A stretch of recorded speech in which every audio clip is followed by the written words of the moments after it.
JR, first of all, congratulations. You're in the Mermaid Bowl now after an absence of 17 years and your fourth season here.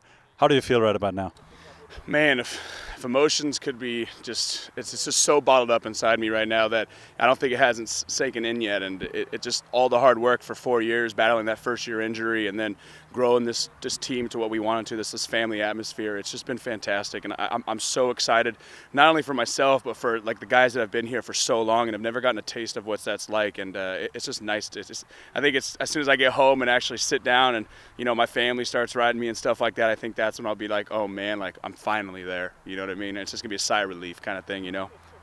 So it'll be 2 weeks now before the Mermaid Bowl in Randers, and how are you going to be feeling for these 2 weeks? How much preparation, how much are you going to be able to sleep, you think?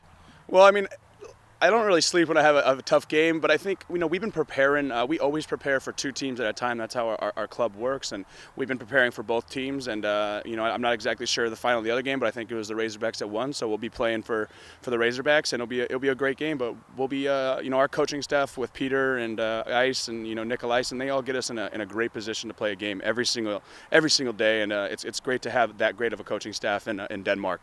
That's another thing that we've grown as, first year here didn't have any, and now we have a great coaching staff. It's fantastic.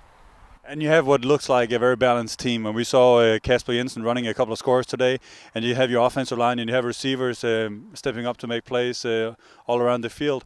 How would you characterize this game from an offensive standpoint compared to how you planned it?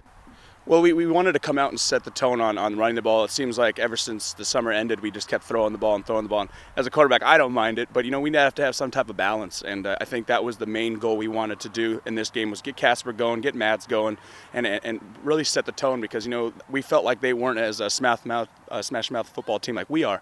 So we came out and just pounded the ball, which then opened up just so many more passing lanes for me. And my receivers were just playing a phenomenal game today. And hats off to Lassie and Patrick Harga today. They did a great job pulling me out a couple tight spots as well. Speaking of tight spots, looking at it from the sideline, we saw you scrambling, taking a couple of sneaks a few times. Were those plays called, or did you call them yourself? No, I don't think Coach Rørbye likes me running those very often. It's more of getting the guys to jump off sides, and I just take off behind my big boys. And I'm a pretty big guy myself, so I can gain some yards. But I just kept running, and I wasn't down yet, so I was kind of confused, because I think after 20 yards, I kept rumbling and stumbling, and I was like, wow, it's just a great day when it feels. And I like to run, It's just, but as a good running back staff that we have, I don't need to run as much as I used to.